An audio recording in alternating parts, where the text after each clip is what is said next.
नमस्कार, आप देख रहे हैं न्यूज इंडिया। मैं हूं आपके साथ पूजा मोहन पांडे। आप देख रहे हैं पड़ताल, वो शो जहां हर खबर की तह तक जाते हैं। आज की पड़ताल में 3 बड़ी खबरें, 3 राज जो परत दर परत खुल रहे हैं।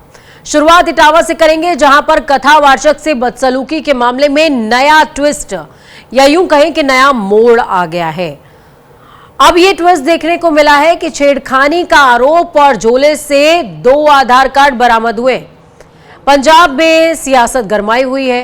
पूर्व अकाली मंत्री विक्रम मजीठिया की गिरफ्तारी हुई है और 540 करोड़ रुपए से ज्यादा की रकम का खुलासा हुआ है।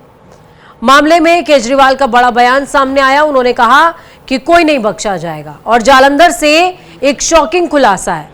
700 स्टूडेंट्स को फर्जी ऑफर लेटर के जरिए कनाडा भेजने वाले गैंग का पर्दाफाश हुआ है। मास्टरमाइंड ब्रिजेश मिश्रा गिरफ्तार हुआ है। इन तीनों ही मामलों की पड़ताल करेंगे, तथ्यों की जांच करेंगे और सच्चाई के साथ समझेंगे। तो चलिए शुरुआत करते हैं।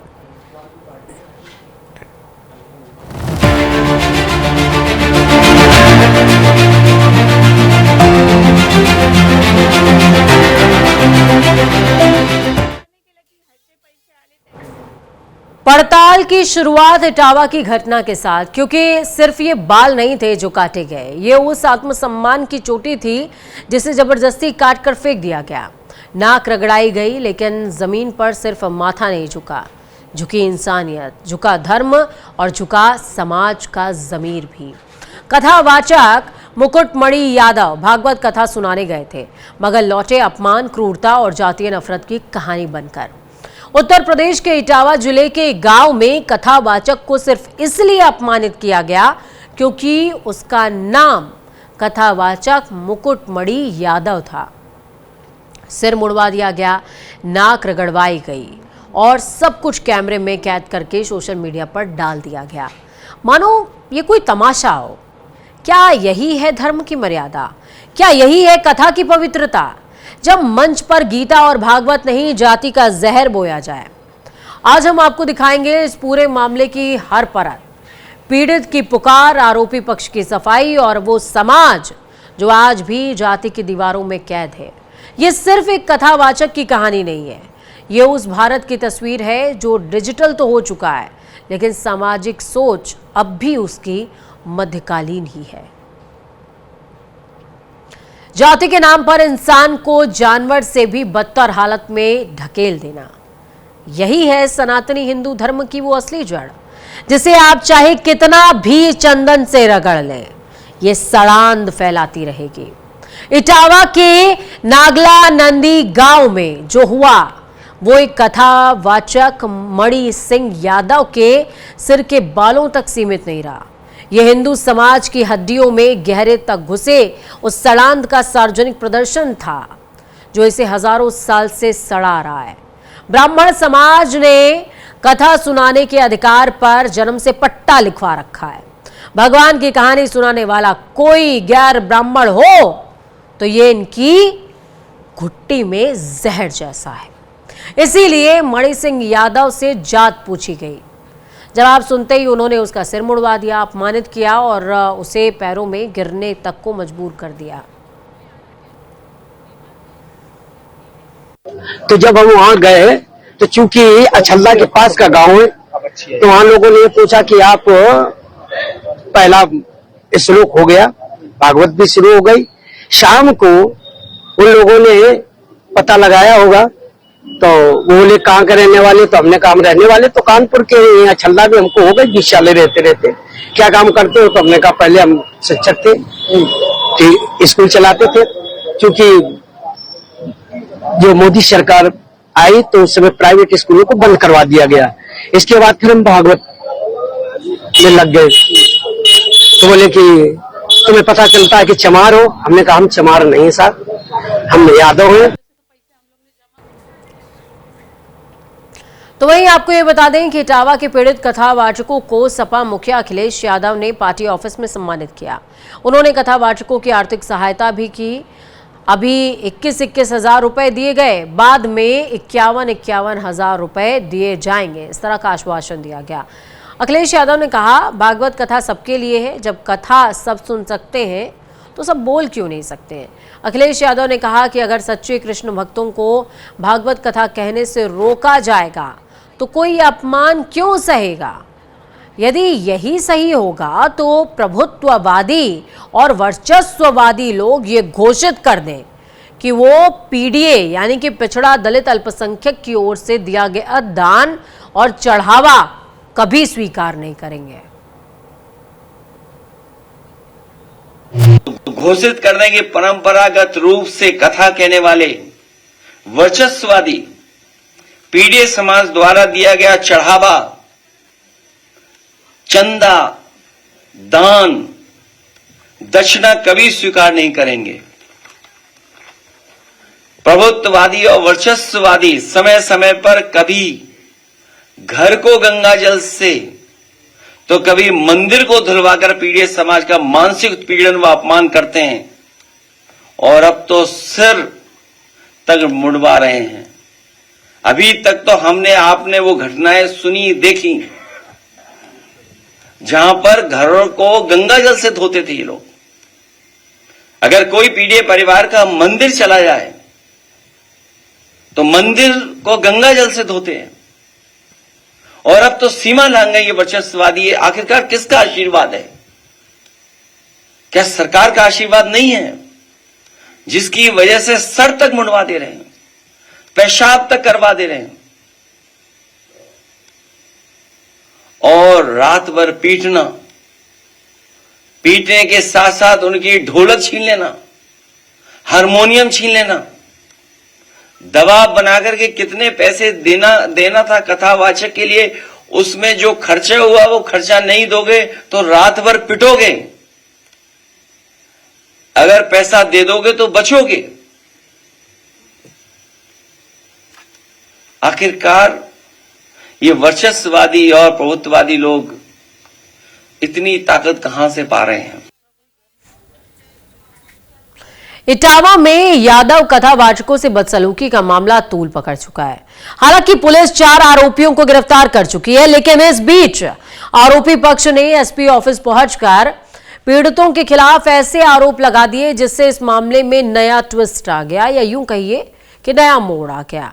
दरअसल जिस भागवत कथा में यादव कथावाचकों के साथ बदसलूकी हुई, उस भागवत कथा में शामिल रही महिला रेणु तिवारी सामने आई। रेणु तिवारी वही महिला है वायरल वीडियो में जिनके पैर कथावाचक छूता हुआ नजर आ रहा है और माफी मांगता हुआ भी नजर आ रहा है।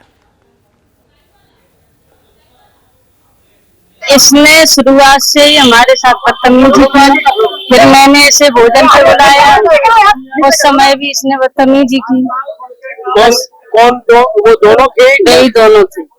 दोनों के? हाँ। कथावाचक? हाँ।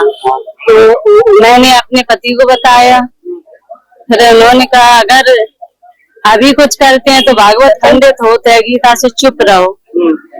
बस मैंने यही सोचा भागवत किसी तरह बची जाए, भागवत फिर भी खंडित ही हो गई। आपको कैसे पता चला था कि ये कौन किया? मुझे इस चीज से कोई मतलब ही नहीं था। हमने तो बुलाया, हम तो उन्हें पूजनीय समझ रहे थे, पूरा उनका सम्मान किया, मुझे इस चीज से मतलब नहीं था। अच्छा।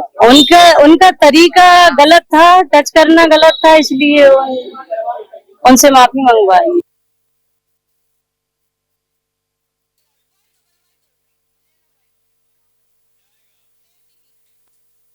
इटावा कथावाचक विवाद में नया मोड़ आया। इटावा कांड में अखिलेश का जाति कार्ड फेल हो गया। पीड़िता की गवाही से इटावा कांड का मामला पलट गया। महिला के दावों से कथावाचक ही आरोपी निकल आया। योगी सरकार ने निष्पक्ष कार्रवाई भी इस पूरे मामले में की है, लेकिन अब सवाल कई सारे हैं। सवाल क्या हैं जो आपको समझने चाहिए? ठीक है, घटना हुई, घटना में जांच होनी चाहिए थी, जो दोषी था उसके खिलाफ कार्रवाई होनी चाहिए थी, लेकिन क्या जो ये वीडियो हम देख रहे हैं वो वीडियो ठीक है? हम कानून से ऊपर कैसे हो सकते हैं? हम कानून को हाथ में कैसे ले सकते हैं? हम किसी घटना का निर्णय कैसे कर सकते हैं? यह भी शायद आपको सोचना चाहिए। सभी जानते हैं कि योगी आदित्यनाथ की सरकार में अपराधी की जाति नहीं, उसका अपराध देखा जाता है। इटावा केस इसका प्रत्यक्ष उदाहरण है। मामला संज्ञान में आने के बाद योगी सरकार ने बिना भेदभाव के चारों आरोपियों को गिरफ्तार करके निष्पक्ष जांच के निर्देश भी दिए। जांच में दूध का दूध, पानी का पानी हो जाएगा। हालांकि इस पूरे घटनाक्रम ने अखिलेश यादव का जो जाति कार्ड खेलना था वो भी सबके सामने लाया है, लेकिन जनता का वो चेहरा भी ये वीडियो सामने ला रहा है जिसमें जनता किस तरीके से अपना आपा खोते हुए साफ तौर पर कह सकते हैं कि मानवता को भी शर्मसार करती हुई नजर आ रही है। ब्राह्मण समाज सदियों से साम दाम दंड भेद हर हथकंडे का इस्तेमाल करता आया। कौशाम्बी में जिस तरह चरवाहा समाज के पीड़ित पाल समुदाय को अपमानित किया गया, ठीक वैसा ही अन्याय अब इटावा में यादव समाज के कथावाचकों के साथ दोहराया गया। ग्राम दादापुर थाना बकेवर से संबंधित एक वीडियो आज सुबह सोशल मीडिया पर वायरल हुआ, जिसमें भागवत कथा के बाद कुछ ग्रामीणों के द्वारा दो व्यक्तियों के साथ अभद्रता की जा रही थी और उनके इच्छा के विरुद्ध उनके बाल काटे जा रहे थे। इस वीडियो का तत्काल संज्ञान लिया गया, मौके पर फोर्स भेजी गई और वीडियो के माध्यम से पीड़ित की पहचान की गई। पीड़ित से प्राप्त तहरीर के आधार पर तत्काल थाना बकेवर पर सुसंगत धाराओं में अभियोग पंजीकृत करते हुए 4 आरोपियों को गिरफ्तार किया गया, जिसमें वह मुख्य आरोपी निक्की भी है जो वीडियो में बाल काटते हुए दिख रहा है। इन्हें जेल भेजा जाएगा और उनके विरुद्ध कड़ी विधिक कार्रवाई की जाएगी।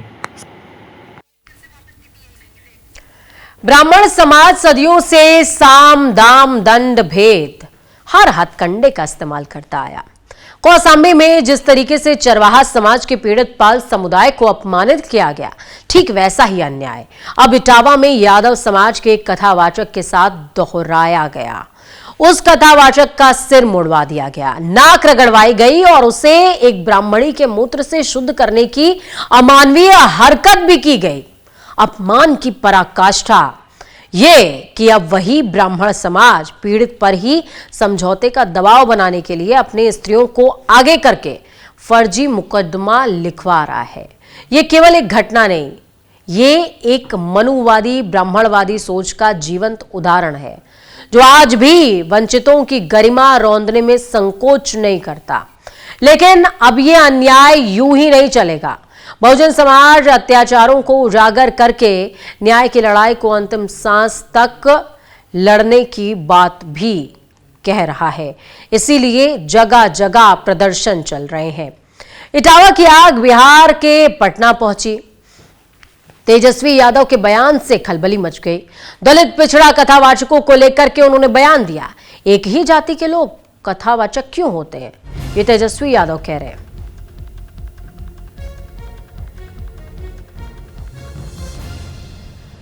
एक ही जाति के लोग कथावाचक क्यों होते हैं? अब यही है, बीजेपी के शासन में पिछड़ों के साथ जो है अन्याय हो रहा है, दलितों पर अत्याचार हो रहा है। पिछड़ा समाज कथा नहीं सुना सकता, मुंडन कर दिया जाता है, नाक रगड़वाया जाता है। यही बीजेपी का देन है। अब यही है, बीजेपी के शासन में पिछड़ों के साथ जो है अन्याय हो रहा है, दलितों पर अत्याचार हो रहा है। पिछड़ा समाज कथा नहीं सुना सकता, मुंडन कर दिया जाता है, नाक रगड़वाया जाता है। यही बीजेपी का देन है। अब यही है, बीजेपी के शासन में पिछड़ों के साथ जो है बीजेपी के शासन में पिछड़ों के साथ अन्याय होता है, उन्हें कथा नहीं सुनाने दिया जाता। क्या कथा सुनाने का अधिकार सिर्फ एक ही जाति का है?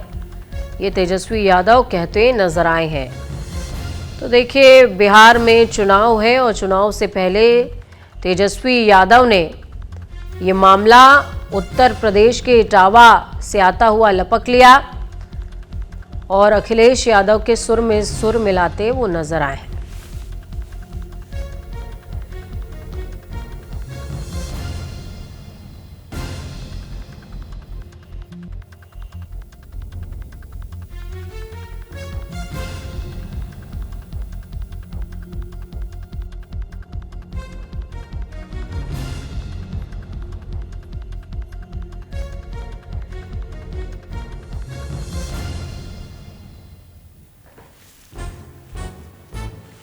एक ही जाति के लोग क्यों होते हैं कथावाचक? क्या कथा सुनाने की बपौती उन्हीं की है? ये तेजस्वी यादव ने कहा है। इटावा की आग बिहार पहुंचती हुई नजर आई है और पटना से हुंकार तेजस्वी यादव ने भरी है। उन्होंने कहा एक व्यक्ति का अधिकार नहीं है।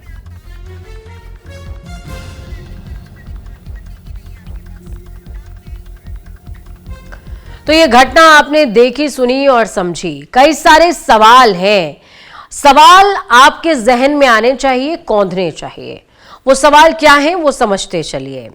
पहला, इस वीडियो में जो व्यक्ति, इस व्यक्ति का जिसको कथावाचक कहा जा रहा है, जिसका सर मुड़ा रहा है या कह सकते हैं कि उसका मुंडन कर रहा है, उसको ये अधिकार किसने दिया कि ये निर्णय वो करेगा? ये भीड़ यहां पर जो मौजूद थी, उसको ये अधिकार किसने दिया कि वो इस घटना का निर्णय ये करेंगे?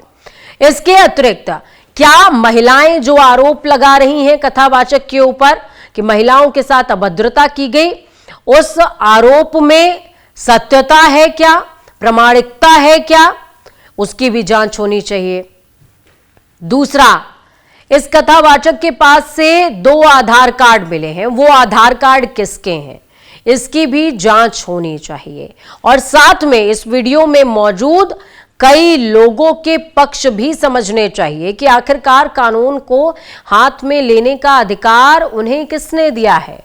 आप लोकतांत्रिक देश में रह रहे हैं, आप इस तरह की घटना कैसे कर सकते हैं?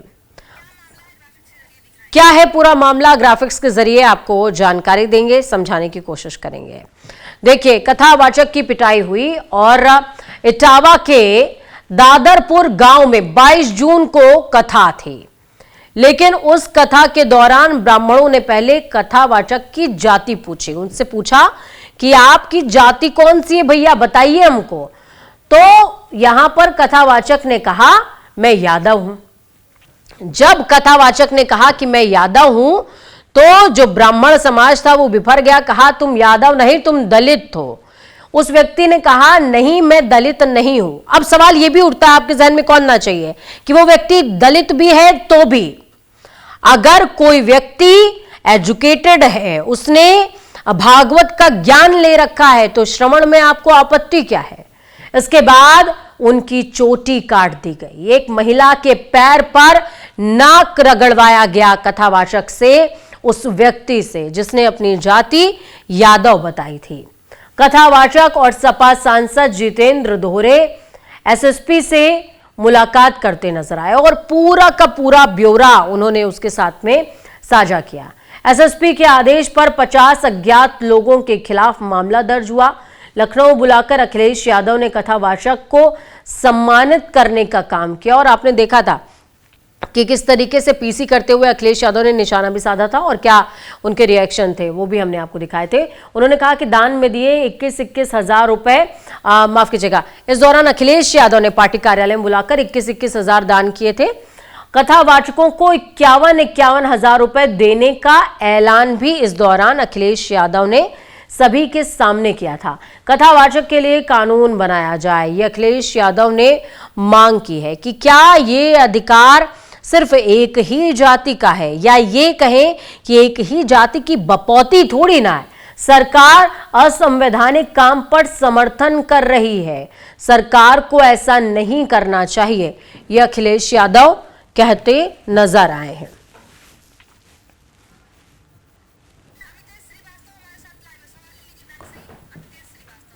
इस खबर पर ज्यादा जानकारी के लिए अमितेश श्रीवास्तव हमारे साथ में जुड़ गए हैं। अमितेश जी, क्या कुछ अपडेट है पूरी घटना में, कार्रवाई कहां तक पहुंची है? देखिए, इस पूरे मामले में अब एक नया मोड़ आ गया है। कल से जिस तरीके से इस पूरे घटनाक्रम ने सियासी रंग लिया, इस पे अलग अलग जो सियासी बयानबाजियां हैं वो खूब हुई। समाजवादी पार्टी के राष्ट्रीय अध्यक्ष उत्तर प्रदेश के पूर्व मुख्यमंत्री अखिलेश यादव ने एक प्रेस कॉन्फ्रेंस की, आपको याद होगा, और इस प्रेस कॉन्फ्रेंस में जो कथावाचक है उनको बुलाया गया, उनको नगद राशि की इनाम दी गई और ये कहा गया कि देखिए पीडीए समाज के साथ एक बहुत बड़ा धोखा हो रहा है, छलावा हो रहा है और कई तरह के जो गंभीर आरोप हैं वो समाजवादी पार्टी के राष्ट्रीय अध्यक्ष अखिलेश यादव ने लगाए। लेकिन आज दिन होते होते इस पूरी कहानी में एक अब नया मोड़ आ गया है। जो पीड़िता है उसने पुलिस को एक तहरीर दी है और उस तहरीर में उसने साफ तौर पर कई गंभीर आरोप जो हैं वो जो कथावाचक हैं मुकुटमणि यादव उन पे लगाए हैं और उसने साफ तौर पे उस तहरीर में कहा है कि उसके साथ छेड़खानी की घटनाएं हुई। पूरा परिवार चूंकि वो हरिद्वार रहता है, कथा के लिए वो इटावा आए हुए थे और जब चलिए, बहुत शुक्रिया अमितेश हमारे साथ जुड़ने के लिए, अहम जानकारी साझा करने के लिए। लगातार इस घटना पर नजर बनाए रखिए।